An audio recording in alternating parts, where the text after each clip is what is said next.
Rock and Roller Coaster at Hollywood Studios is one of Disney's most iconic roller coasters. You can find this ride in the Sunset Boulevard section of the park, and I will say it is one of my favorites. And that is the point of today's review. I will tell you exactly what I like and dislike about the ride, so make sure to stick around till the end. But before we get into the layout, I will say that none of the on-ride footage used in this video is mine, and the link to the original can be found in the description. But all that being said, let's get into this. So you start off with what is probably the most forceful launch that can be found at any Disney park. It's not the most forceful launch ever. I'd say it's a little bit below the level of what you might find on Flight of Fear or an outdoor version of that ride. But considering it's Disney, it's pretty good. The launch also comes with a little intro and some sound effects before the music starts playing throughout the rest of the ride. So to start off the ride, you launch into something that you might not expect from a Disney ride, which is a sea serpent roll. You don't really see these on many rides.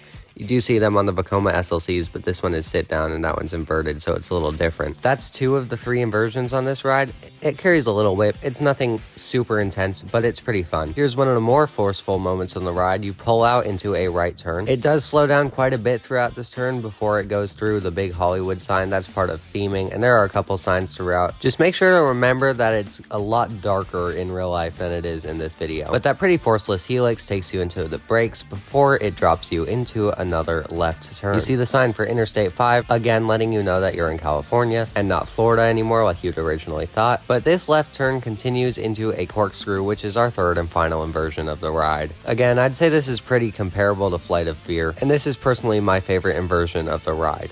You pull out of that into another helix. Again, there are lots of helixes and turns because this ride is wrapped all around itself in a small building, which is not a bad thing, and it allows for some pretty forceful moments. You come out of that into another set of brakes and then enter this low to the ground left turn with a few short pops that do absolutely nothing. And here you fly up one last time into the brakes, and that is the end of the ride. Now, maybe when I was breaking down the layout, I made it sound like it was a lot more boring than it actually is. I'm going to say Rock and Roller Coaster is probably the most extreme Disney roller coaster. And I say that simply because it is. It has 3 inversions. That's nothing you can find on any other Disney roller coaster at any other Disney park in the world. And its one launch is probably more intense than both the launches on Slinky Dog Dash combined. And that is worth noting, as Slinky Dog Dash is really the only competition for this ride in the park. And this one is much, much better, so you would expect longer wait times, but that is actually not the case. You see, as a Disney World park, it is directed more so at kids than adults, and there are more kids at the park, so they like Toy Story more than Aerosmith. So while this does get some decent waits, I wouldn't expect to wait super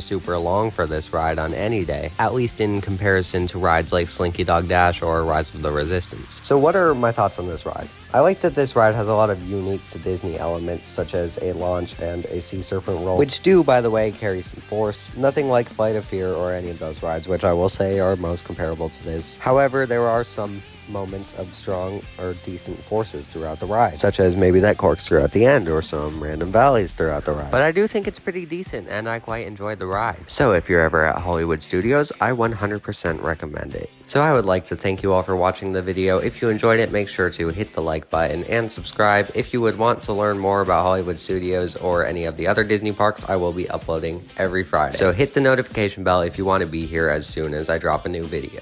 And that is all I have for today. Thank you so much for watching, and I will see you all in the next one.